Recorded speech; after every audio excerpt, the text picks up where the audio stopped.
10 জুলাই বুধবার। সরকারি চাকরিতে সরাসরি নিয়োগে কোটার বিষয়ে 4 সপ্তাহের জন্য স্থিতাবস্থা বজায় রাখতে নির্দেশ দেয় আপিল বিভাগ। প্রধান বিচারপতি ওবায়দুল হাসান বলেন, রাস্তায় স্লোগান দিয়ে আদালতের রায় পরিবর্তন করা যায় না, এটি সঠিক পদক্ষেপ নয়। এই বক্তব্যের প্রতিক্রিয়ায় চলমান বাংলা ব্লকের কর্মসূচি থেকে শিক্ষার্থীরা বলে, আদালত নয়, এটি সরকারের সিদ্ধান্তের বিষয়। এদিন ইসলামী ছাত্র আন্দোলন বাংলাদেশের কেন্দ্রীয় সভাপতি নুরুল বশর আজিজি এক বিবৃতিতে বলেন, মুক্তিযুদ্ধ ও মুক্তিযোদ্ধাদের প্রতি সম্মান রক্ষার্থে হলেও কোটা বাতিল করা উচিত। ইসলামী যুব আন্দোলনের সেক্রেটারি জেনারেল মুফতি মানসুর আহমদ সাকি এক জরুরি সভা থেকে কোটা বাতিলের দাবিতে বিক্ষোভ কর্মসূচি ঘোষণা করেন।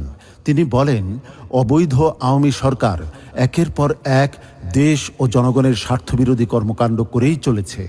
এসবের বিরুদ্ধে এখনই রুখে দাঁড়াতে হবে। দেশপ্রেমিক ছাত্র জনগণকে সাথে নিয়ে এই সরকারের পতন নিশ্চিত করতে হবে।